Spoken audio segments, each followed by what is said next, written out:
Doctor, आम्ही जिथे काम करतो ना, तिथे खूप सुंदर मुलगी आहे. मला तिच्याबद्दल खूप आकर्षण वाटतं. हे पुढे न्यावं का? असं एका लग्न झालेल्या पुरुषाने मला विचारलं. ह्या एपिसोडमध्ये ऐकूया आपण आकर्षण आणि त्याला कसं मॅनेज करायचं असतं.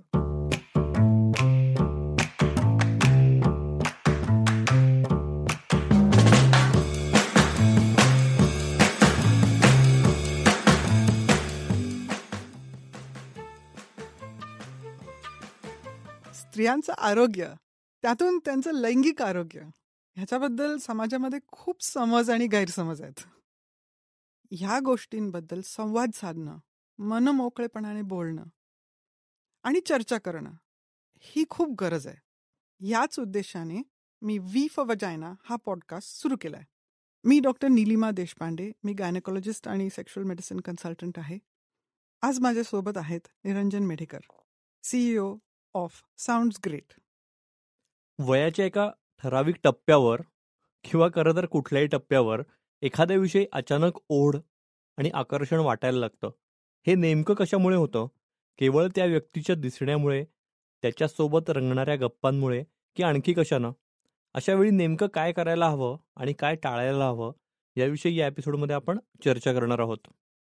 डॉक्टर, पहिला प्रश्न विचारतो, कुणाविषयी आकर्षण वाटणं आणि ते वयाच्या कुठल्याही टप्प्यावर वाटणं हे खरंच स्वाभाविक असतं, नैसर्गिक असतं?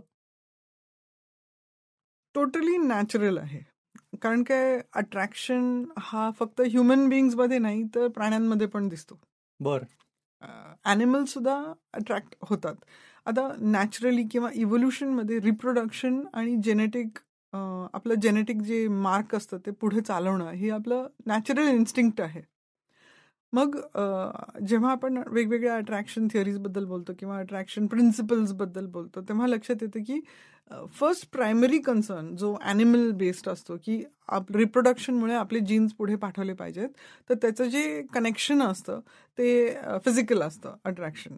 सो फॉर एक्झाम्पल काही स्टडीज केलेल्या आहेत की कुठल्या तरी स्त्रीचा जो आकार आहे, ब्रेस्टचा साईज आहे, वेस्टचा साईज, आपण पूर्वी बॉडी साईजबद्दल बोललेलो आणि त्याचं का आकर्षण असतं, हिप्स साईज असतं, हाईट असते, त्याच्या चेहऱ्याची जी लाली असते किंवा केसांची जी हेल्थ असते त्याच्यावरनं तिची रिप्रोडक्टिव्ह कपॅसिटी किंवा पोटेन्शियल कळतं. तसंच पुरुषांमध्ये मसल स्ट्रेंथ जी असते, त्याची जी कपॅसिटी असते, ड्राईव्ह असते, टेस्टोस्टेरोनशी रिलेटेड जे जे ॲक्टिव्हिटीज असतात ते अट्रॅक्टिव्ह वाटतात. फॉर एक्झाम्पल, गुड बॉईजपेक्षा बॅड बॉईज जास्ती अट्रॅक्टिव्ह असतात. का? कारण की त्यांच्यामध्ये टेस्टोस्टेरोन ड्राईव्ह जास्ती असते.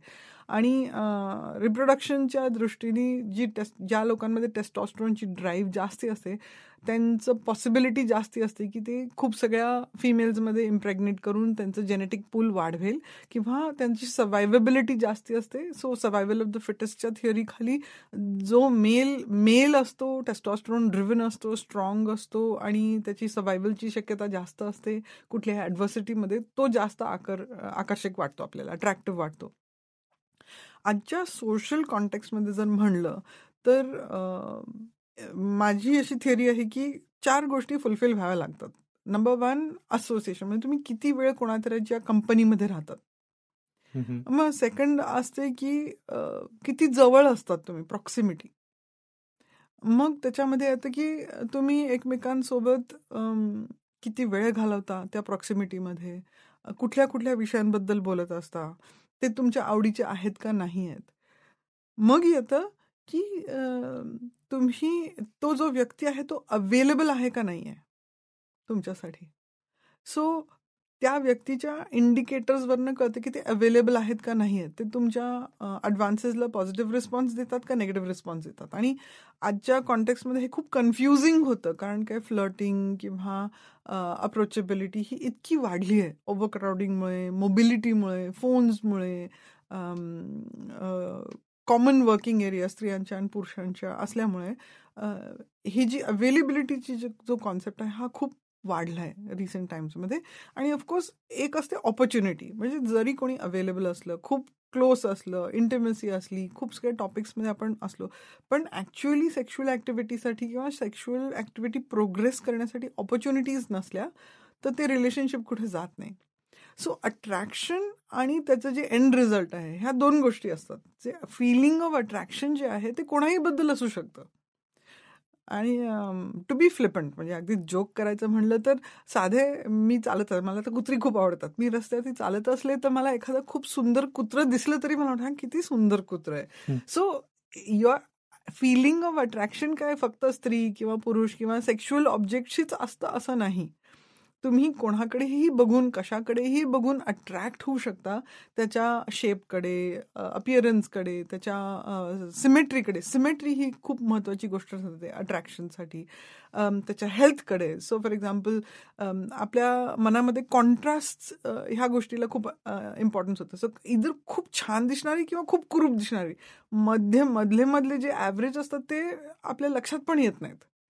सो कधीतरी आपण मॉडेलिंगमध्ये बघतो की कुठल्या तरी मॉडेलचा चेहरा खूप सुंदर असतो आणि फक्त एक दात वाकडा असतो आणि त्यामुळे ती फेमस होते. कारण काय ती रेकग्नायझेबल होते. तसंच आवाजांचं पण असतं. आपण कोणातरीच्या आवाजाच्या प्रेमात पडू शकतो किंवा त्या आवाजामुळे अट्रॅक्ट होऊ शकतो, कारण की त्याच्यामध्ये एक लिल्ट असते, एक रिझम असतं, एक सिंग सॉंगपणा असतो. प्लस त्याच्यामध्ये एक क्वर्कीनेस असतो, एक रेकग्नायझेबिलिटी असते आणि त्यामुळे तो ओळखू जातो. सो हे सगळ्या गोष्टी अट्रॅक्शनसाठी महत्त्वाच्या ठरतात. मग कोणाकडे आपण अट्रॅक्ट होतो हा आपल्या स्टेटवरती पण अवलंबून असतं. आपण किती रिसेप्टिव्ह आहोत आणि आपण किती ओपन आहोत अट्रॅक्ट होण्यासाठी, ह्याच्यावरती पण डिपेंड होत असते की ह्या सगळ्या सिच्युएशन्स फुलफिल होत असताना आपण त्या गोष्टीला, त्या व्यक्तीकडे किंवा त्या परिस्थितीला अट्रॅक्ट होतो का नाही होत. बरोबर. हे तुम्ही म्हणलात हा एक मुद्दा महत्त्वाचा वाटतो मला, की अट्रॅक्ट होणं कोणाकडे हा एक भाग झाला आणि त्याचा ते पुढे तुम्ही नेताय का नेत नाहीये, त्याचा एंड रिझल्ट काय होतोय नेमका, हा पण एक महत्त्वाचा मुद्दा आहे. म्हणजे दरवेळेला कोणाकडे तरी आपण अट्रॅक्ट होतोय, याचा अर्थ ते परस्यू करायला पाहिजे अट्रॅक्शन असंही नाहीये दरवेळेला. पण त्याच वेळेला स्वतःला गिल्ट न देता हे असं वाटणं नॅचरल आहे, हे पण समजून घेतलं पाहिजे. येस, कारण काय त्याचा कॉन्टेक्स्ट जो आहे तो खूप महत्त्वाचा ठरतो. मी एक स्टोरी सांगते. माझ्याकडे एक पेशंट आली होती. खूप सिव्हिअर डिप्रेशनमध्ये होती ती आणि मेनोपॉज रिलेटेड सिम्पटम्स होते. घरची परिस्थिती खराब होती. बरंच काय काय तिचे एक रिलेशनशिप ब्रेकअप झालेलं होतं. ते सगळं डिवोर्स, मग मुलं तिच्या अगेन्स्ट होती. त्यामुळे ती अशी खूप आयसोलेट झाली होती. त्यामध्येच असं काहीतरी झालं की ती एकटी राहत होती. तिच्या फ्लॅटमध्ये एक कॉन्ट्रॅक्टर येत होता काम करायला. यंग, हँडसम, टिपिकली मिड-30s वगैरे अशा एजचा माणूस होता तो. मॅरिड. तो गप्पा मारायला लागला. मग ती त्याला चहा वगैरे असं, तो तिच्या फ्लॅटचा प्रोजेक्ट असा बरेच दिवस चालत होता, 3-4 आठवडे. त्यामध्ये तिला त्या व्यक्तीबद्दल इतकं अट्रॅक्शन वाटलं की तिला राहवलं गेलं नाही आणि ती त्याच्याशी बोलायला लागली की मला तुझ्याबद्दल असं असं वाटतं. तर मग काय, सो त्यानंतर तो म्हणाले की नाही बघा, माझं रिलेशनशिप फिक्स्ड आहे, I have a wife, I have kids etcetera, I don't want to have an affair किंवा मला काय हे पुढे न्यायचं नाहीये. पण तिचं जे डिप्रेशन किंवा तिची जी मानसिक परिस्थिती जी होती, ती ज्या डेलिकेट फेजमधनं जात होती, मग मध्ये तिचे वडील हॉस्पिटलमध्ये ऍडमिट झाले आणि ते सगळं जो प्रकार झाला त्याच्यामध्ये त्यांचा अफेअर सुरू झाला. हो. सो हेही तितकंच खरं आहे की आपल्याला आपली जी नीड असते त्यावेळेची, फिजिकल किंवा इमोशनल, त्याला भागवणारा जो व्यक्ती तिथं असेल, जो त्याची अवेलेबल असेल हम्म. त्या क्षणाला, त्याच्याबरोबर जेव्हा आपण कुठलीही गोष्ट पुढे नेतो, कारण की ते अट्रॅक्टिव्ह वाटायला लागते, कारण की ती आपली गरज भरवत असतो. आपल्याला त्या व्यक्तीची गरज नसते, आपल्यामध्ये नीड असते जी तो व्यक्ती त्या क्षणाला फुलफिल करत असतो कुठल्या तरी छोट्याशा भागाने. तुम्ही एकुलते एक नसतात त्याच्या आयुष्यामध्ये. त्या व्यक्तीचं पूर्ण मोठं आयुष्य असतं. त्याची फॅमिली असेल, पोरं असतील, आई वडील असतील, तो त्याच्यामध्ये गुंतलेला आहे. तो काही क्षणांसाठी तुमच्या लाईफमध्ये आलेला असतो आणि तिथे तुमची नीड खूप मोठी असते फुलफिल करण्यासाठी.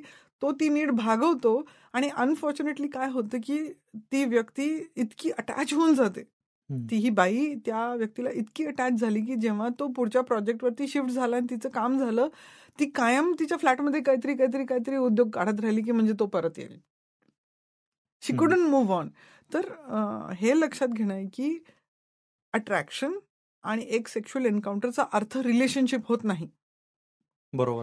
आपल्या नीड्स पूर्ण करण्यासाठी खूप वेगवेगळे मार्ग असतात. आपल्याला त्याच्याकरता एका व्यक्तीला अटॅच व्हायची गरज नसते आणि एका व्यक्तीला अटॅच होऊन ती सेक्शुअल रिलेशनशिप पुढे न्यायची गरज नसते. त्याचे रिस्क आपल्याला बाळगायची गरज नसते. आपले जे प्रॉब्लेम्स असतात त्याला हँडल करायचे खूप वेगवेगळे मेथड्स असतात. त्याच्याबद्दल आपण पण नंतर बोलूया. कारण का फिजिकल आणि इमोशनल नीड्स कुठल्याही व्यक्तीचे जोपर्यंत पूर्ण होत नाहीत तोपर्यंत जे काही रिलेशनशिप बनतं ते कायम डिस्फंक्शनलच असतं. हो. हे तुम्ही आता बोलताना जे म्हणताय की मेंटल स्टेट काय आहे तुमची त्याच्यावरही ठरतं की तुम्ही त्यावेळेला जर तुम्हाला ती गरज असेल तर तुम्ही जो अवेलेबल पर्सन त्याच्याकडे अट्रॅक्ट होऊ शकता. तर मग तोच मुद्दा येतो की आकर्षण, अट्रॅक्शन हे नेहमी शारीरिकच असतं का त्यामागे भावनिक, मानसिक कारणही असू शकतात? आत्ता जसं मी म्हणलं हो. तसं ते जे अट्रॅक्शन असतं त्याचे खूप लेवल्स असतात. फॉर एक्झाम्पल जसं नीड्स बद्दल बोललो, आपले फिजिकल नीड्स असतात. For example physical need for touch, जी टचची नीड आहे ती आपली बेसिक ह्युमन नीड आहे.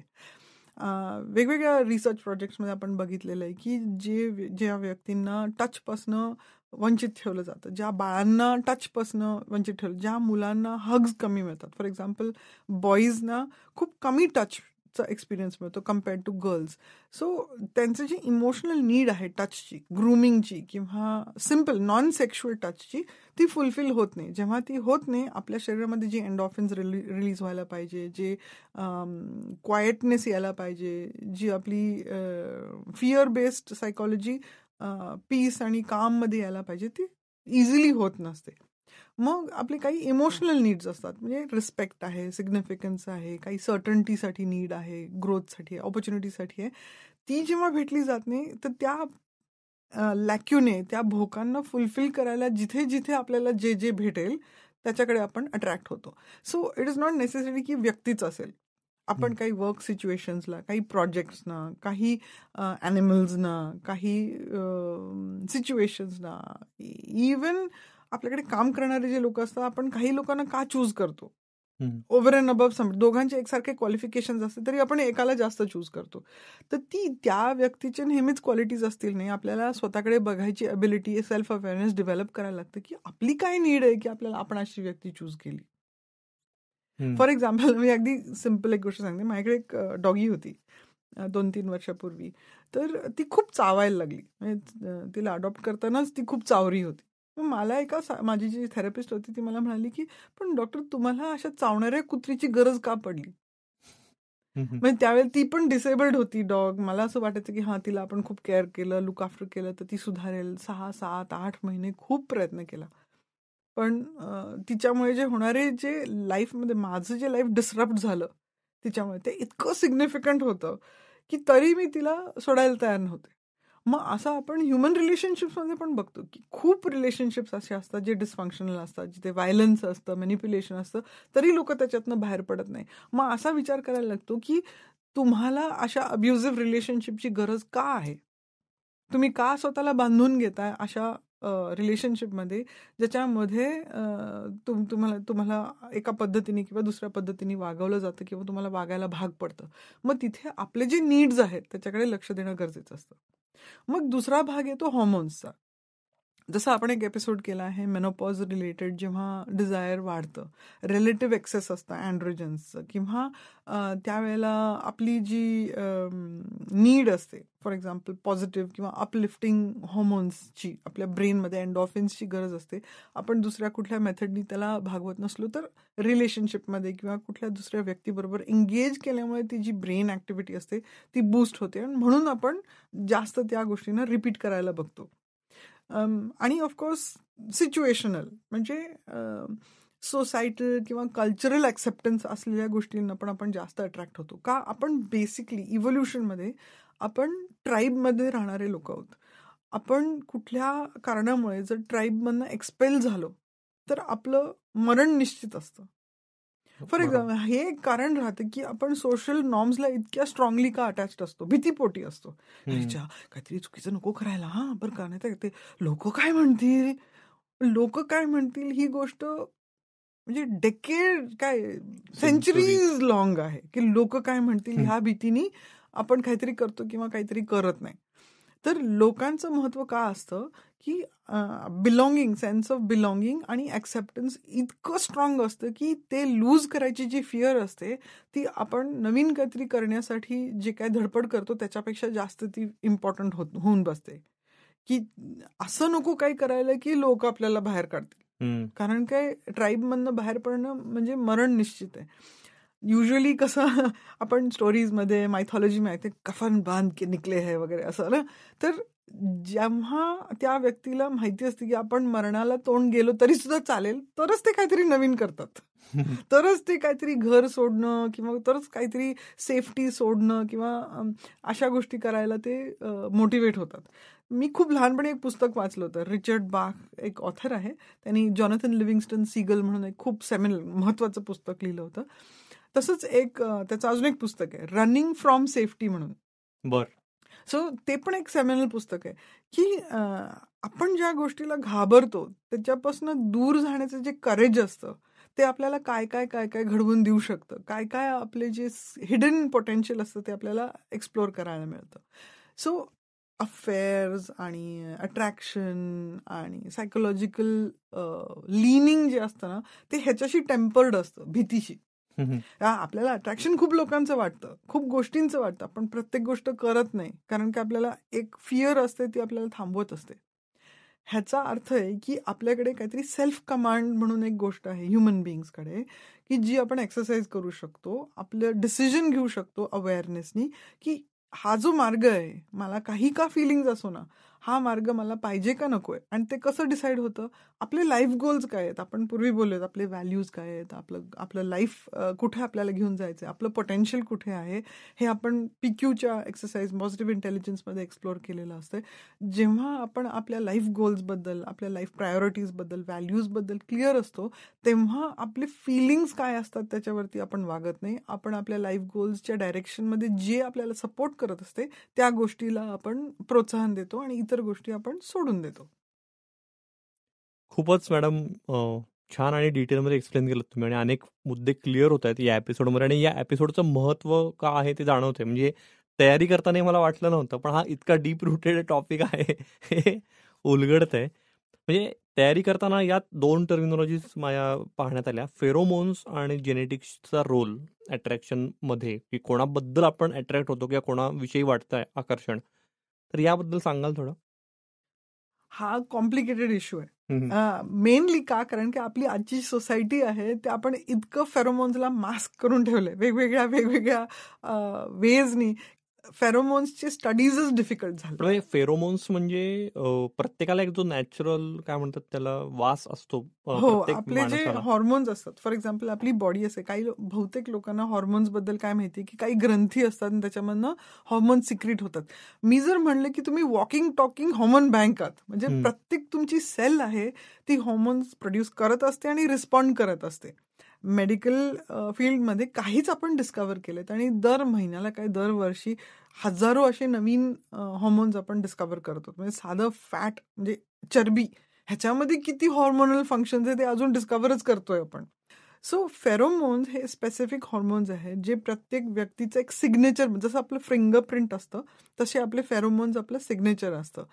ते आपल्या हॉर्मोनल जे प्रोपोर्शन्स असतात त्याच्याशी रिलेटेड काही आपले, फॉर एक्झाम्पल आर्मपिट्स आहे, ग्रॉइन आहे, केसाची हेअरलाईन आहे, कानाच्या मागचा जो एरिया आहे, असे जे एरियाज आहेत जिथे फॅट रिच सेल्स असतात, जे फॅट रिच सीबम प्रोड्यूस करतात, त्या सीबममध्ये काही असे स्मेल प्रोड्युसिंग केमिकल्स असतात ज्याला आपण फेरोमोन्स असं म्हणतो. आणि ते फेरोमोन्स का असतात, कारण काय जो सेन्स ऑफ स्मेल आपली सगळ्यात एन्शंट आहे. फॉर एक्झाम्पल आपल्या बॉडीमध्ये आपले सगळे जे सेन्सेस आहेत त्याच्यापैकी जे वासाचं जे सेन्स आहे ते सगळ्यात एन्शंट आहे, खूप मिलियन्स ऑफ इयर्स ओल्ड आहे. त्यामुळे आपल्या कळत किंवा न कळत सबकॉन्शियस लेवलला आपण आपल्या वासाशी, आपल्या सेन्स ऑफ स्मेलशी खूप गोष्टी कोरिलेट करत असतो. आणि हे आपल्याला कशावरनं कळतं की ज्या ज्या सिच्युएशन्समध्ये सेन्स ऑफ स्मेल डिस्ट्रॉय होतो त्या लोकांचं आयुष्य असं फ्लॅट होतं. फॉर एक्झाम्पल मेनोपॉजमध्ये सुद्धा बहुतेकदा इस्ट्रोजन कमी झाल्यामुळे सेन्स ऑफ स्मेल डॅम्पन होतो, सेन्स ऑफ टेस्ट डॅम्पन होतं. सो ही जी अबिलिटी आहे स्मेल करायची आणि टेस्ट करायची, आणि आपण बहुतेकदा किसिंगमध्ये किंवा काय करत असतो त्या व्यक्तीला टेस्ट करत असतो किंवा त्या गोष्टी टेस्ट करत असतो, तर स्मेलिंग आणि टेस्टिंग पण त्या फेरोमोन्सच्या रिसेप्टिव्हिटीचा एक खूप महत्त्वाचा भाग असतो. आता ते केमिकल इंटरॅक्शन कशी जुळून येते आणि आपण एकाला का अट्रॅक्ट होतो आणि दुसऱ्याला का अट्रॅक्ट होत नाही, हे कुठेतरी ह्या फेरोमोन्सच्या लेवलशी रिलेटेड असतं. म्हणून आपण हे पण बघतो की फॉर एक्झाम्पल ज्या स्त्रिया रेग्युलर त्यांचे सायकल्स असतात, जे ऑव्ह्युलेटरी सायकल्स असतात रिप्रोडक्टिव्ह हेल्थमध्ये, त्यांचे फेरोमोन लेवल्स प्रत्येक दिवशी ॲक्च्युली बदलत असतात. कारण काय, स्त्रियांमध्ये रोज हॉर्मोन लेवल्स चेंज होत असतात, सकाळ संध्याकाळ पण चेंज होत असतात. कम्पेअर्ड टू मेनमध्ये इतक्या इंटेन्सिटीनी चेंज होत नसतात, पण स्त्रियांमध्ये खूप चेंज होत असतात. तर ऑव्ह्युलेशनच्या टाईमला ती स्त्री जास्त अट्रॅक्टिव्ह होते मेलसाठी, बिकॉज तिचे जे फेरोमोन्स असतात ते सिग्नल करत असतात की ती आता फर्टाईल आहे, रेडी आहे. हो. सो ते जे मिनिंग आहे ते असं ऑब्व्हियस नाही आहे, पण ते आपल्या इव्होल्युशनरी नेचरमध्ये आपल्या शरीराला कळत असतं. फॉर एक्झाम्पल, त्याच अट्रॅक्शनच्या 2 मुली आहेत आणि सपोज आपण स्टडी केला आणि इतक्या लार्ज नंबरमध्ये आपल्याला मिळत नाहीये ते प्रूव्ह करण्यासाठी, पण इन्स्टिंक्टिव्हली एकसारख्या दिसणाऱ्या जरी मुली असल्या, जी मुलगी ऑव्ह्युलेट करत असते तिच्याकडे जास्त अट्रॅक्शन जातं. पण त्या अट्रॅक्शनसाठी तो जो व्यक्ती आहे तोही रेडी पाहिजे. म्हणजे त्याचं मन क्लटर्ड नाही पाहिजे, तो फर्टिलिटी एंगेज करण्यासाठी रेडी पाहिजे, सेक्शुअल ऍक्टिव्हिटीसाठी रेडी पाहिजे, तो सिकिंग पाहिजे, एटसेट्रा एटसेट्रा. हे सगळ्या गोष्टी त्या कंडिशनमध्ये फिट झाल्या तरच ते जुळतं. असं ब्लँकेट नसतं की फक्त आपण, नाही तर मग त्याच्यासाठीच हे लोक फेरोमोन्स मार्केटिंग करताना परफ्युम्स तयार करतात. हा, आम्ही असं तुमच्या फेरोमोन्सला मॉडिफाय करणार, आम्ही परफ्यूम केला, you smell like this so you attract. म्हणून त्या डिओड्रंटच्या ऍड तशा डिझाईन केलेल्या, तेच ऍक्च्युली डिझाईन केलेलं असतं. आणि त्याचा वर्स्ट कॉन्सिक्वेन्स म्हणजे काय, हे जे आर्टिफिशियल परफ्युम्स किंवा केमिकल्स असतात ते ऍक्च्युली तुमच्या हॉर्मोन्सला मेसअप करतात कम्प्लिटली. पर्टिक्युलरली पुरुषांसाठी तर ते खूप टॉक्सिक असतात. म्हणजे आज आपण टीव्हीवरती इतके सगळे मेन रिलेटेड डिओज आणि परफ्युम्स आहेत, ते इतके घातक आहेत तुमच्या टेस्टोस्टेरोन लेवलला, तुमच्या ड्राईव्हसाठी, की आज आपण आणि एकूणच पुरुषांच्या शरीरावरती आज चरबी जास्त आहे कम्पेअर्ड टू 100 years ago. पोटावरची, हिप्सवरती, बम्सवरती. तर हे सगळे टॉक्सिन्स जे फॅट सॉल्युबल आहेत ते जाऊन तुमच्या चरबीमध्ये अडकलेले असतात. त्याचा इफेक्ट फक्त त्या दिवसाचा नाही, त्याचा टॉक्सिक इफेक्ट बरेच दिवस चालत असतो. आणि तुमच्या आज तर फॅटी लिव्हर पण एक खूप प्रॉब्लेम आहे, लिव्हर फंक्शन पुअर आहे, सेडेंटरी लाईफस्टाईल आहे, तर ते ऑलरेडी लिव्हर कॉम्प्रोमाइज्ड आहे. हे सगळे टॉक्सिन्स त्याला मेटाबलाइज करायला किती कष्ट होत जातात.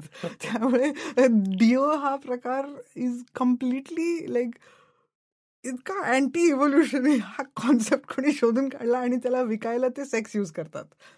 सो ते प्रिटेंड ऍडव्हर्टिजमेंटमध्ये की तुम्ही हा डिओ लावला की तुम्हाला खूप सगळे गर्लफ्रेंड्स मिळतील आणि तुमचं सेक्शुअल प्रोग्रेस वाढेल. Actually nothing could be further from the truth. Because तुमचं ओरिजिनल फेरोमोन्स एक तर ते ब्लॉक करतं, नंबर 2 तुमचं टेस्टोस्टेरोन लेवल कमी करतं, तुमच्या चरबीमध्ये अडकून ते लॉंग टर्मसाठी तुम्हाला टॉक्सिसिटी देतं आणि पुढे जाऊन लिव्हर डॅमेज कॉज करतं. So on which level is it going to make you sexier? नाही, it's not going to do anything for you. So I think आणि लोकांना इन्स्टिंक्टिव्हली माहिती असतं, पण ऍडव्हर्टायझिंगचं हिप्नोसिस इतकं स्ट्रॉंग आहे की, आणि प्लस जे सोशो कल्चरल नॉर्म आहे की अरे अंगाला घाणवास येता कामा नाही, घामाचा वास येता कामा नाही. पूर्वी आपण घामावरती पण एक पॉडकास्ट केलेला आहे बॉडी ऑर्डरवरती. तर ह्या सगळ्या गोष्टी कन्सिडर करताना आपण जितकं आपल्या नॅचरल स्टेटमध्ये राहू, जितकं आपलं मन रिलॅक्स ठेवू, तितकं आपल्या फेरोमोन्सला ऍड करायचं पोटेन्शियल वाढतंय, तितकं आपलं बॉडी ऑर्डरचं प्रॉब्लेम कमी होतो. जितकं आपण डाएट क्लीन ठेवतो तितकं आपलं स्वेट क्लीन स्मेल होतं, तितकं आपलं ब्रेथ क्लीन स्मेल करतो. जेव्हा तुमची बॉडी स्वीट स्मेलिंग असते, तुमचं ब्रेथ स्वीट स्मेलिंग असतं, तुमची हेल्थ व्हायब्रंट असते, तेव्हा ऑटोमॅटिकली तुमचं अट्रॅक्शन फॅक्टर वाढतं. वा, म्हणजे तसं बघायला गेलं तर हे खरं तर खूप साधं सोपं आहे. फक्त ते थोड्याशा गोष्टी आपण जर एन्श्युअर केल्या, म्हणजे तुम्ही म्हटलं तसं डाएट, रुटीन, स्लीप, या सगळ्या गोष्टी, एक्सरसाइज, तर त्यांनी सगळ्या गोष्टी जागेवर येऊ शकतात आणि तुम्हाला डिओड्रंटची आणि परफ्यूम सेंटची गरज नाही पडणार. म्हणजे ते तुमचं मिसबिहेवियर मास्क करायला तुम्हाला परफ्युम्सची गरज नाहीये. राईट. मॅडम, आपण अट्रॅक्शन बद्दल बोलतोय, तर एखाद्या विषयी वाटणारं आकर्षण हे काळानुरूप बदलू पण शकतं का, आणि त्यामागे नेमकी कोणती कारणं असतात? म्हणजे इनिशियली अट्रॅक्टिव्ह वाटणारा पर्सन नंतर नाही वाटत, असे होऊ शकतं? ऍब्सोल्युटली. आता आपण खूप कॉमनली बघतो ना, ते जे स्टोरीज असतात ना अफेअर्सचे, 7 year एज आणि 18 month एज वगैरे वगैरे, तर ऍक्च्युली एक स्टेप मागे जायला पाहिजे की आपण कोणातरीकडे का अट्रॅक्ट होतो आणि त्याच्यामध्ये जे अट्रॅक्शन थिअरीज वगैरे त्याच्याबद्दल आपण बोलणार आहोत. पण एक असं पण असतं की त्या वेळेची जी गरज असते तेव्हा आपण अचानक कोणाशी अट्रॅक्ट होतो. आणि पूर्वीच्या काळी जेव्हा अरेंज्ड मॅरेजेस किंवा अरेंज्ड रिलेशनशिप, आणि फक्त इंडियाचं नाहीये, देश जगभरामध्ये अरेंजमेंट्सचं खूप टेंडन्सी होती. कारण त्यावेळेला मॅरेज किंवा अलायन्स हे सोशिओ पॉलिटिकल होतं. फायनान्शियल रिझनसाठी, सोशल रिझनसाठी, पॉलिटिकल रिझनसाठी केलेलं गेलेलं अलायन्स असायचं मॅरेज. सोशल कॉन्स्ट्रक्ट होतं. ते प्रेमात पडणं वगैरे हा प्रकार हळूहळू घडत असे किंवा घडतच नसे. सो जेव्हा आपण सेक्शुअली कोणाकडे अट्रॅक्ट होतो किंवा त्या रिलेशनशिपला त्या अट्रॅक्शन बेसिसवरती पुढे नेतो विदाऊट अवेअरनेस, तेव्हा ही रिस्क असते की पुढे जाऊन ज्या गोष्टीमुळे आधी आपण कोणाशी अट्रॅक्ट झालो तो आपल्या नीड्समुळे होतं, आपल्या डेफिशियन्सीजमुळे आपण अट्रॅक्ट झालो होतो. मग त्या पर्सनचे जे कॅरेक्टरिस्टिक्स होते त्यावेळेला, for example may be physical attraction आहे आणि सायकोलॉजिकल ऍक्टिव्हिटी आहे, त्या क्षणाला ती अट्रॅक्शन झाली आणि ती प्रोग्रेसिव्हली वाढली. पण जर ती बदलली तर मग तो माणूस किंवा ती व्यक्ती अजून अट्रॅक्टिव्ह राहत नाही ना. सो हे एक्सटर्नल गोष्टीला अट्रॅक्ट होणं आपल्यामध्ये कुठल्या तरी डेफिशियन्सीला ते फुलफिल करत असते म्हणून होत असते. आपली गरज संपली की त्या व्यक्तीची गरज पण संपते. हे एक समजून घेणं खूप महत्वाची गोष्ट आहे. त्यामुळेच म्हणजे माझ्याकडे असे खूप पेशंट्स येतात की अहो मला माझी बायको अट्रॅक्टिव्हच वाटत नाही, काय हे आता प्रेग्नन्सी नंतर तिची बॉडी सगळी खराब झाली आहे, किंवा तिचं वजायना आता एवढा टाईट नाही राहिला, त्यामुळे मला तिच्याशी मला सेक्स करावंसं वाटत नाही, सेक्स करावंसं वाटत नाही म्हणून मला तीच आवडेन अशी झाली, मला दुसरं मॉडेल हवं आहे. सो तुम्ही ऑब्जेक्टिफाय होता, मॅन किंवा वुमन, इदर वे. म्हणजे ते आता परफॉर्म करू शकत नाही, ते असे जाड झालेले, तंबाखू खातात, त्याच्या तोंडाला घाण वास येतो, आता दारू खूप प्यायला लागले, खूप मारतात, नकोशे वाटतात मला, कसं सोडायचं, मी तेच विचार करतेय की मला सोडता नाही.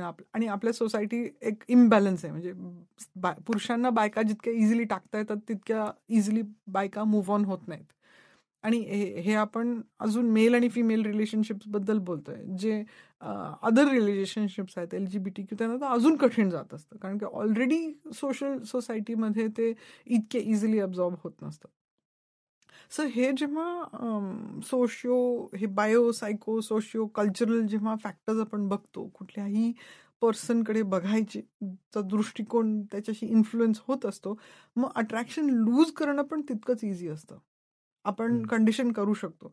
एक स्टडी झालं होतं आणि पॉल मॅकेना म्हणून एक खूप फेमस हिप्नोथेरपिस्ट आणि NLP स्पेशलिस्ट आहे, बँडलर आणि ग्रिंडर, हे ओरिजिनल त्यांना फादर्स ऑफ न्यूरोलिंग्विस्टिक प्रोग्रामिंग असं म्हणतात. त्यांना एक मेट्रन होती, एक वॉर्डन होती एका सेफ होमची, जिकडे बायका यायच्या डोमेस्टिक व्हायलन्सच्या, खूप त्यांना मारलेलं असायचं आणि रिस्क असायची की ते जर परत गेले तर ते मरतील त्या रिलेशनशिपमध्ये. तर अशा सेफ हाऊसमध्ये असायचं. तर त्यांनी ह्यांना अप्रोच केले की तुम्ही काय करू शकता का, आमच्याकडे अशा खूप बायका आहेत की ज्या त्या असल्या अब्युझिव्ह रिलेशनशिप्समध्ये परत परत जातात, त्यांना स्वतःला थांबवता येत नाही, काहीतरी कारण करून ते जातात आणि मग त्यांच्यावरती इतकं व्हायलन्स होतो की इव्हेंच्युअली त्यांचा जीव जातो. तर आपण अशा स्त्रियांसाठी काही करू शकतो का, त्यांची काय सायकॉलॉजी आहे ह्याच्या मागे. तर जेव्हा हे लोक त्या बायकांबरोबर बोलायला लागले तर त्यांच्या लक्षात आलं की त्यांचं जे अट्रॅक्शन होतं अब्युझरकडे, तो फॅमिलियारिटीज होतं. की फॉर एक्झाम्पल त्यांच्या फॅमिलीजमध्ये पण आईवडिलांमध्ये अशीच मारामारी व्हायची. तर हो, म्हणजे हा काय वेगळा आहे, हा म्हणजे मी फॅमिलियर आहे ह्याला, हे सेफ आहे, हे सेफ आहे, बाहेरचं जग डेंजरस आहे, ऍटलिस्ट हा व्यक्ती मला माहिती आहे जो मला मारतोय. तर काही नाही तर माझ्याकडे एवढं तरी कोणीतरी आहे लक्ष देणार की तो मला मारू शकतो, म्हणजे त्याला मी दिसतो, म्हणजे तो मला मारतो, म्हणजे मी आहे, माझं अस्तित्व आहे काहीतरी, म्हणून त्या परत जात होत्या. किंवा दुसरं कारण होतं अट्रॅक्शनचं की अरे मी एकटं काय करणार, एकटं राहण्यापेक्षा मारणाऱ्या माणसाबरोबर राहिलेलं बरं, म्हणून त्या परत जात होत्या. किंवा तो जो व्यक्ती होता तो इंटरमिटंटली चांगला वागायचा, म्हणजे मारून झालं की मग काहीतरी गिफ्ट आणून द्यायचा, म्हणजे काही नाही, तो किती छान आहे, तो स्वतःचा प्रॉब्लेम रेकग्नाइज करतो, तो सॉरी तरी म्हणतो, मग गिफ्ट आणून देतो, म्हणून त्या परत जायच्या. सो जे सर्कमस्टन्सेसला कंटिन्यू करण्याचं जे अट्रॅक्शन असतं तो त्या पर्सनच्या वागण्यावरती नसतं डिपेंडंट, नाहीतर त्या बायका कधीच परत गेल्या नसत्या ना. फॉर एक्झाम्पल जर चेंज ऑफ बिहेवियर रिस्पॉन्सिबल असलं लॉस ऑफ अट्रॅक्शनसाठी, तर ते बिहेवियर कन्सिस्ट ठेवणं अट्रॅक्शनसाठी पण रिस्पॉन्सिबल आहे, किती वाईट असलं किंवा चांगलं असलं तरी. सो हा भाग कोणाच्यावरती अवलंबून आहे? त्या बाईवरती अवलंबून आहे, कारण की ती मनामध्ये काय स्टोरीज बनवते त्या बिहेवियर बद्दल, त्याच्यावरती तिचं डिसिजन ठरते की ते अट्रॅक्टिव्ह आहे का नाही आहे कम्पेअर्ड टू समथिंग एल्स. तर हे जे इव्हॅल्युएशन असतं हे प्रत्येक व्यक्तीच्या मनात चालू असतं. तर पुढे स्टोरी सांगायची म्हणजे पॉल मॅकेनाच्या लक्षात आलं की ह्या ज्या बायका आहेत त्या जेव्हा त्यांच्या मनामध्ये आठवण करतात कुठल्या बिहेवियरची ज्याच्याबद्दल त्यांना घृणा वाटते किंवा भीती वाटते, मध्ये मध्ये ते त्यांना त्या व्यक्तीबद्दल पॉझिटिव्ह गोष्टी आठवल्यामुळे ते परत जात असतात. मग त्याच्या लक्षात आलं की हां, जर ह्या बायकांनी 7 एपिसोड्स एका मागे एक रिमेंबर केल्या जे ऍडव्हर्स आहेत, ते परत जायची शक्यता कमी होते. So for example 3 episodes 3 negative मेमरीच्या मध्ये जर पॉझिटिव्ह मेमरी आली तरी ते परत जात होत्या. 4 नेगेटिव्ह मेमरीच्या मध्ये पॉझिटिव्ह मेमरी आली तरी त्या परत जात होत्या. 5 झालं तरी ते परत 6 आणि 7 करायला लागले तेव्हा त्यांची परत जायची टेंडन्सी कमी झाली. ह्याचा अर्थ आहे की आपलं मन इतकं मॅलिएबल आहे की आपण त्याला कसं ट्रेन करतो ह्याच्यावरती पण डिपेंड करते की आपल्याला कुठली गोष्ट अट्रॅक्टिव्ह वाटते किंवा नाही वाटत. हे दुसऱ्या व्यक्तीवरती एवढं अवलंबून नसतं जेवढं आपण त्याला महत्त्व देतो. फॉर एक्झाम्पल जो व्यक्ती आता काल परवाच माझ्याकडे एक कपल आले होते आणि तो म्हणतो मी माझ्या बायकोला अप्रिशिएटच करत नाही. तिने मुलं वाढवली, तिने घर केलं, तिने करिअर तिचं गिव्हअप केलं, ती कधीच डिमांड केली, मी कधीच तिला अप्रिशिएट केलं नाही. तर मी म्हणलं मग काय झालं, कशामुळे नाही? तर माझं डोक्यामध्येच खूप व्याप आहे, काम करायचंय, मला पैसे कमवायचे, मला स्टेटस पाहिजे, हे पाहिजे, ते पाहिजे. म्हणलं हो, म्हणजे असं तर नाही अर्थ झाला की तुमच्या बायकोला तुम्ही खूप गृहीत धरलं. हो, कारण की मी जेव्हा बाहेर जातो तेव्हा मी खूप छान असतो, मला तिला शो ऑफ करायला आवडतं, तिने छान ड्रेस घातलेला आवडतो, लोकांना दाखवायला आवडतं की बघा माझी बायको किती सुंदर आहे, पण मी तिच्याशी नाही चांगला वागत. सो आपण ज्या गोष्टीला टेक फॉर ग्रांटेड करतो किंवा गृहीत धरतो त्याच्याकडे आपण फारसं लक्ष देत नाही. मग आपल्याला ती व्यक्ती किंवा ती गोष्ट सेक्शुअली अट्रॅक्टिव्ह वाटण्यासाठी काहीतरी वेगळं करणं गरजेचं आहे हे आपल्याला लक्षात येतं. ह्याचा अर्थ आपल्याला ब्रेन ट्रेनिंगची गरज आहे, जिथे आपण बाकीचे स्ट्रेसेस ट्रेन्स कमी करून पॉझिटिव्ह ॲस्पेक्ट्सवरती ग्रॅटिट्यूडवरती जेव्हा फोकस करायला लागतो तेव्हा ती व्यक्ती आपोआप जास्त अट्रॅक्टिव्ह दिसायला लागते. एक कॉन्ट्रास्ट असा पण असतो की रिलेशनशिप्समध्ये दुसरा व्यक्ती आपल्या पार्टनरला जास्त लक्ष देतो म्हणजे आपण काय मिस केलं बरोबर म्हणून अफेअर्स होतात. आणि कधी कधी म्हणून अफेअर्समुळे पण लोक बरोबर येतात.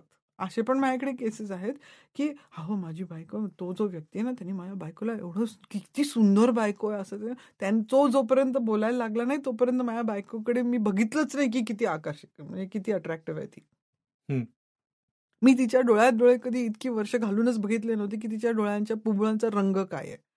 जेव्हा माझ्या फ्रेंडनी मला सांगितलं तुझ्या बायकोचे डोळे किती सुंदर आहेत रे, तू कधी ड्रॉइंग करतोस का तिच्या डोळ्यांचं असं विचारलं नाही तोपर्यंत माझ्या लक्षातच आलं नव्हतं की माझ्या बायकोचे डोळे इतके सुंदर आहेत.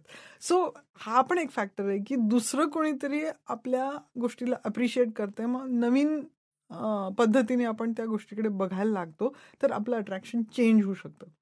आता तो व्यक्ती बदलला तरी सुद्धा आपलं अट्रॅक्शन कमी होतं. फॉर एक्झाम्पल जेव्हा रिस्पेक्ट जातं, ट्रस्ट जातं तेव्हा अट्रॅक्शन जातं.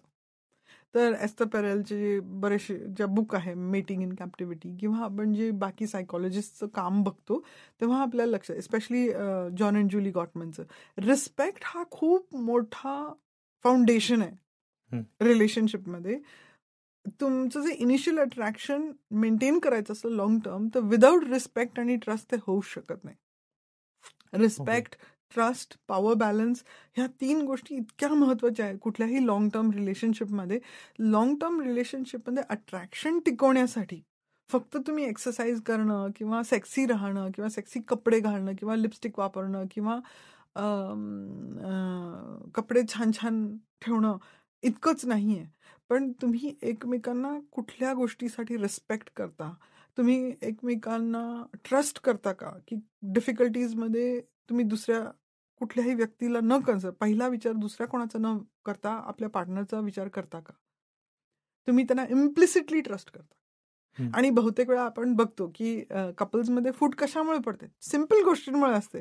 की पब्लिकमध्ये आपल्या मुलांना कसं डिसिप्लिन करायचं ते दोघे नवरा बायको कसे रिॲक्ट करतात त्याच्यावरनं कळतं की त्यांच्यामध्ये ट्रस्ट किती आहे, हम्म. एकमेकांची किती जवळीक आहे, किती एकमेकांशी बोलतात, किती कंबाईंड ओपिनियनचे आहेत त्यांचे बरोबर. डिसिजन मेकिंगमध्ये, गोल्समध्ये, लाईफ प्लॅनमध्ये, व्हॅल्यूजमध्ये. ते छोट्या छोट्या इन्स्टन्सेसमध्ये दिसून येतं पब्लिकमध्ये. पण ह्युमन रिलेशनशिप्सच असे आहेत की आपली टेंडन्सी पण अशी आहे की जिकडे फट दिसते तिथे उकरलं जातं. सो असे कपल्स जे असतात, मी त्याला त्या गोष्टीला कपल सेल्फ एस्टीम असं म्हणते. आणि सेक्स थेरपीमध्ये किंवा कपल्स थेरपीमध्ये कपल सेल्फ एस्टीम बिल्ड करणं खूप महत्त्वाची गोष्ट ठरते. आता कपल सेल्फ एस्टीम हे रिस्पेक्ट, ट्रस्ट, पॉवर बॅलन्स आणि मग अट्रॅक्शन ह्या चारही गोष्टींवरती अवलंबून असते. कपल सेल्फ एस्टीम जेव्हा स्ट्रॉंग असते तेव्हा बाहेरच्या गोष्टी त्या कपल रिलेशनशिपला ब्रेक करू शकत नाही. ओके. थोडा मग एक थोडासा वेगळा मुद्दा की एखादी स्त्री किंवा एखादी व्यक्ती ही आकर्षक आहे हे आपल्या मनात ठसण्यामागे काही सामाजिक संकेतांचा किंवा माध्यमांचाही प्रभाव असतो. हे आपण खूप एन्शंट टाइम्स पासून बघतोय. आणि ऍक्च्युली ॲनिमल वर्ल्डमध्ये युजली मेल असतो, खूप डेकोरेटेड असतो, फ्लॅम्बॉयंट असतो, कलरफुल असतो. फॉर एक्झाम्पल पीकॉक आणि पिहेन खूप साधी असते. किंवा हेन्समध्ये हेन्स साध्या असतात, कॉक्स खूप डेकोरेटिव्ह असतात. सो ऍक्च्युली ॲनिमल किंगडममध्ये पुरुषांनी स्वतःला सुंदर ठेवणं आणि फिमेलला अट्रॅक्ट करणं मेट म्हणून हे जास्ती प्रेव्हलंट आहे.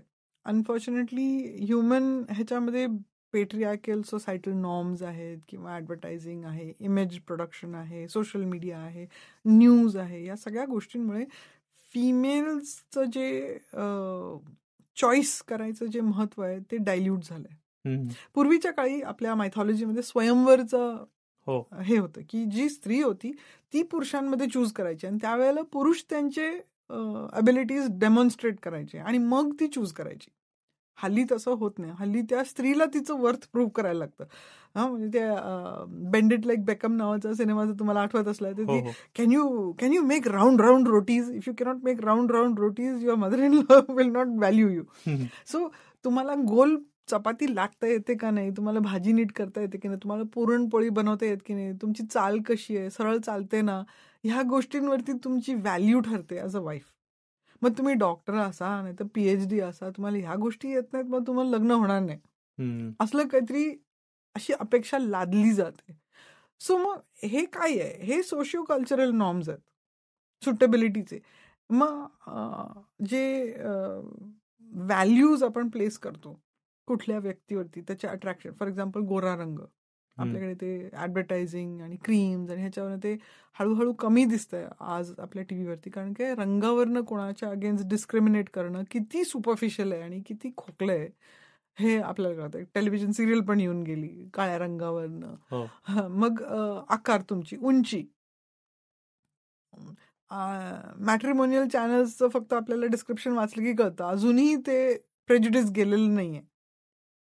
कोणाची उंची कशी पाहिजे, तर सुडौल पाहिजे किंवा त्यांनी कसं चाललं पाहिजे.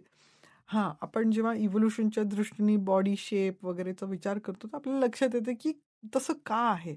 पण तरी सुद्धा सोसायटीमध्ये कोणाचा रंग कसा असावा, चेहरा कसा असावा, नीटनेटका असावा, डोळे कसे असावेत आणि ब्रेस्ट साईज किती असावा, वेस्ट साईज किती असावा, हे ठरवून मग त्याची मॅरेजसाठी किंवा मॅच मेकिंगसाठी एलिजिबिलिटी ठरणं हे रिस्पॉन्सिबल असतं की मग आपल्याला कोणीतरी अट्रॅक्टिव्ह वाटतं का नाही. कारण की अगदी लहानपणापासून त्याचे ठसे आपल्या मनावरती पडत असतात.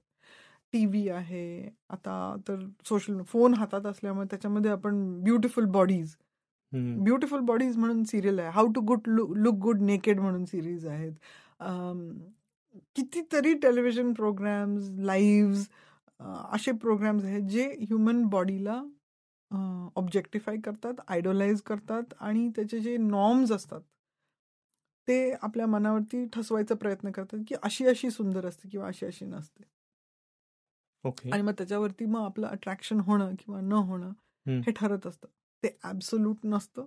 आपल्याला कायम असे ऑड कपल्स भेटतात की आपण त्याच्याकडे त्यांचं जमलं तरी कसं अशा कायम आपण कुठे कुठे पीपल, ज्या लोकांना पीपल वॉचिंगची आवड आहे, असं कुठेही रेस्टॉरंटमध्ये बसलं तर आपण इंटरॅक्शन करत बघत असलो तर आपल्याला हा कसं काय जमलं असेल ह्यांचं बरं. सो एक्सेप्शन्स नेहमी असतात रूल्सला, पण ॲब्सोल्युटली आपण जे बघतो, आपण जे वाचतो, आपण जे ऐकतो, आपल्या आजूबाजूला जे असतं त्या नॉर्म्समध्ये आपण फिट इन करायचा प्रयत्न करतो. आणि ह्याच्यावरनंच मी एक म्हणेन की आज जे आपल्या मनामध्ये आपल्याला हा प्रश्न आलाच तरी का अट्रॅक्शन बद्दल बोलायचा, तर हा आलाय कारण काय एक बाउंड्रीज ब्लर झाल्यात आपल्या मनातल्या. मगाशीच आपण बोलत होतो की कसं की आपण ड्रायव्हिंग करतोय, कोणीतरी रोड रेजने आपला उलटा ओव्हरटेक केला, आपल्या मनात मारून टाकीन, चिरून टाकीन त्याला, असा विचार जरी आला तर आपण त्याच्यावरती ऍक्शन घेत नाही.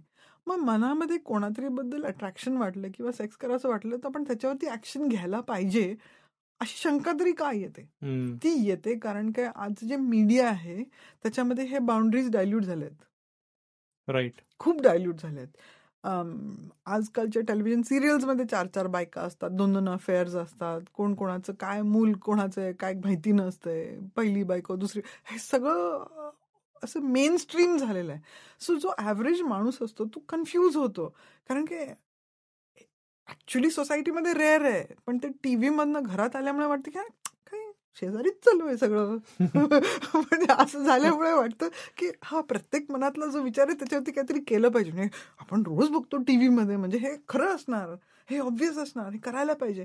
आणि त्यामुळे आपल्याला प्रॉब्लेम जास्त बघायला मिळतात वर्क प्लेसमध्ये. जे सेक्शुअल हॅरॅसमेंट बघायला मिळतं बायकांचं किंवा पुरुषांचं सुद्धा, अशा उलट दोन्ही गोष्टी होत असतात. बायकांकडनं पण सेक्शुअल हॅरॅसमेंट पुरुषांचं होत असतं आणि पुरुषांच्याकडनं पण बायकांचं होत असतंय किंवा दुसऱ्या व्यक्तींचं होत असतंय, मुलांचं होतंय. का आपण बघतो? कारण ह्या सगळ्या मीडियामुळे जे आपलं कॉन्स्टंटली ऑनस्लॉट आहे, आपण त्याला नॉर्मल समजून बसलोय. बरोबर. आणि ते नॉर्मल समजल्यामुळे आपल्या मनातले जे बाउंड्रीज आहेत आपल्या बिहेवियरच्या भोवती ते डायल्यूट झालेले आहेत. आणि मेन प्रॉब्लेम हा आहे की आपण स्वतःला ओळखलेलं नाहीये, आपण अवेअर नाही आहोत की आपल्याला कुठे जायचंय लाईफमध्ये, आपले व्हॅल्यूज काय आहेत, आपले प्रिन्सिपल्स काय आहेत, आपण कशा बरोबर जगतोय. पूर्वीच्या काळी रिलेटिव्हली इझी होतं कारण की आपले जे लीडर्स होते ते आपल्याला ते हँड डाऊन करायचे, त्याला कंटॅमिनेट करायला मीडिया नव्हता. बरोबर. तुम्ही कुठल्या लीडरला फॉलो करत होता, ते जे सांगायचे ते किती ॲब्सोल्यूट आहे, आपण त्यांना रिस्पेक्ट करायचो, त्यांचं खूप उदो करायचं. मग ते जे म्हणायचे ते आपण असं ठाम म्हणून पुढे जायचो. आज किती स्ट्रॉंग लीडर असला तरी आपण फॉलो करू शकत नाही कारण की बाकीचा मीडिया खूप स्ट्रॉंग झाला आहे, खूप त्याला कंटॅमिनेट करतो. त्याचे गोल्स वेगवेगळे आहेत, त्याच्यामध्ये फायनान्शियल गोल्स, खूप पॉलिटिकल गोल्स आहेत, सोशिओ कल्चरल कंट्रोलचा इश्यू आहे, पॉवरचा इश्यू आहे. या सगळ्या गोष्टींकडे आपलं अवेअरनेस नसलं तर आपण वावत जातो आणि त्याच्यामुळे आपलं जे लाईफ आहे, आपले गोल्स बाजूला राहतात आणि आपण अट्रॅक्शनमध्ये कुठेतरी अडकून आपलंच लाईफ बिघडवतो. खूपच मॅडम डिटेल झाला हा एपिसोड. म्हणजे एकच शेवटचा प्रश्न विचारतो की या अट्रॅक्शन मागच्या सायकोलॉजिकल थिअरीज काय काय आहेत नेमक्या? म्हणजे खूपच आहेत. अगदी आपण एक इव्होल्युशनरी बायोलॉजी म्हणली का, म्हणजे हे परत त्या बायोसायकोसोशल ह्याच्यामध्ये आपण ऍड करू शकतो. कारण त्यामुळेच ते European society for sexual medicine, international society for sexual मेडिसिननी हा साचा डेव्हलप केलाय, बायोसायको सोशिओ कल्चरल. कारण काय सगळे फॅक्टर्स महत्वाचे ठरतात. तर बायोलॉजी, इव्होल्युशनरी बायोलॉजीमध्ये अट्रॅक्शन थिअरी आहे. त्याच्यामध्ये आपलं जीन प्रोपगेट करणं, सर्व्हायव्हल ऑफ द फिटेस्ट, मग हंटर गॅदर आपली जी लाईफस्टाईल होती त्याला आयडियली मॅच करणारं कोण असेल, तुम्ही फिट किती आहात, तुमची जी रिप्रोडक्टिव्ह कपॅसिटी कशी आहे, ती त्या बायोलॉजिकल ह्याच्यामध्ये बसते. मग सायकोलॉजिकल थिअरीज जे आहेत ते अटॅचमेंट थिअरीपासून आहे. म्हणजे लहानपणापासून आपण ज्या व्यक्तीबरोबर मोठे होतो, आपलं जे अस्तित्व आहे त्याची आपल्याला जाणीव होते, आपल्या व्हॅल्यूची, वर्थची, सेल्फ रिस्पेक्टची, सेल्फची जी जाणीव होते, आपले जे चाइल्डहुड ट्रॉमाज असतात त्याचं जे इन्फ्लुएन्स असतं त्याच्यावरनं जे आपले बिलीफ्स ठरतात, ती सायकोलॉजीमध्ये थिअरी आहे. सोशिओ कल्चरल जे नॉर्म्स आहेत, ॲक्सेप्टन्ससाठी आपण जे स्ट्राईव्ह करतो, सोशली ॲक्सेप्टेबल बिहेवियर जे असतं त्याच्यावरती बेस्ड आहे. आणि कल्चरल म्हणजे जे इंडियामध्ये ॲक्सेप्टेबल आहे तेच अमेरिकेमध्ये आहे असं नाही. तर आपलं जे कल्चर आहे त्याला बिलॉंग करणं, आणि आज ते डायल्यूट होते कारण की ग्लोबल ट्रॅव्हल खूप आहे, मीडिया आहे, एक्सेट्रा. पण तरीसुद्धा आपण कल्चर बाउंड असतो. फॉर एक्झाम्पल माझी एक मैत्रीण आहे, केरळची आहे. त्यामुळे मल्याळी कम्युनिटी खूप टाईट नेट आहे. जिथं जातील तिथे एकदम एकमेकांचं. तसंच बेंगॉली कम्युनिटी खूप आहे, तसंच गुजराती कम्युनिटी खूप आहे. कम्युनिटी कल्चरल त्यांचे फॅक्टर्स इतके टाईट का असतात? कारण काय, आपण लँग्वेजनी, फूडनी, आपल्या रिलिजियस सेरेमनीजनी, रिलेशनशिप एंटिटीजनी, ह्या सगळ्या गोष्टींनी आपण एकमेकांशी जोडलेलो असतो आणि त्याच्यामध्ये आपली सेफ्टी आणि सिक्युरिटी असते. आणि आपण पूर्वी पण बोलतो की सेफ्टी सिक्युरिटी आपल्यासाठी जास्त महत्त्वाची असते कम्पेअर्ड टू प्लेजर आणि ॲडव्हेंचर आणि इतर गोष्टी. सो जे लोक त्या सेफ्टी सिक्युरिटी ट्रॅपमधनं बाहेर पडतात तेच जास्त ॲडव्हेंचरस होतात. जे लोक त्या सेफ्टी सिक्युरिटीच्या ट्रॅपमध्ये अडकतात ते त्या इन्सुलर म्हणजे त्या आयलंडमध्येच राहतात, त्या कल्चर बाउंड ह्याच्यामध्ये. त्यामुळे कल्चर बाउंड सिंड्रोम्स पण खूप आहेत. धात सिंड्रोम, व्हाईट डिस्चार्ज, सफेद पाणी एक्सेट्रा. हे कल्चरली रिलेटेड सेक्शुअल प्रॉब्लेम्स मग व्हायला लागतात. सो अट्रॅक्शन थिअरी पण ह्या सगळ्या बायो, सायको, सोशिओ कल्चरल ह्या साच्यामध्ये आपल्याला जे थिअरीज आहेत ते आपल्या वेगवेगळ्या थिअरीज ह्याच्यामध्ये आपल्याला मांडता येतात. मॅडम, हा विषय खरंच खूपच डिटेल झालेला आहे आणि तो तितकाच इंटरेस्टिंग आहे. म्हणजे या गप्पा संपून येत असं वाटतंय. म्हणजे जेव्हा आपण ब्रेनस्टॉर्मिंग करताना अट्रॅक्शनवर आपण बोलूया किंवा आकर्षणावर बोलूया असं म्हणलेलं, तेव्हा असं वाटलेलं की अरे हा खूप सारा सोपा विषय आहे आणि पटकन संपून जाईल. पण जसा हा विषय सुरू झाला आणि तुम्ही ज्या सगळे मुद्दे, सायकोलॉजिकल थिअरीज असतील किंवा बाकी बिलीफ्स असतील किंवा जेनेटिकली आपण कसं अट्रॅक्ट होतो किंवा फेरोमोन्सचा रोल किती महत्त्वाचा आहे आणि जो आपण बघत नाहीये डिओड्रंटच्या माऱ्यामुळे, असे खूप इंटरेस्टिंग मुद्दे तुम्ही सांगितलेत. तर त्याच्यामुळे खरंच खूप मजा आली आणि मला असं वाटतं की आपल्या सगळ्या श्रोत्यांना यातनं खूप नवीन इन्साइट्स मिळाले असतील आणि ते अट्रॅक्शनकडे, आकर्षणाकडे किंवा कोणाकडे अट्रॅक्ट आपण झालो तर नेमकं डील कसं करायचं याचं एक त्यांना नक्की गाईडलाईन ही मिळेल या एपिसोडमधनं. भेटूया पुढच्या एपिसोडमध्ये अशाच आणखी एखाद्या महत्त्वाच्या इंटरेस्टिंग विषयावर गप्पा मारायला. ऐकत रहा V for वजायना podcast. Disclaimer. This podcast is for general information purposes only. It does not constitute the practice of medicine, nursing, or other professional healthcare services, including the giving of medical advice. No doctor-patient relationship is formed. The use of this information and the materials linked to this podcast is at the user's or listener's own risk. The content on this podcast is not intended to be a substitute for professional medical advice, diagnosis, or treatment.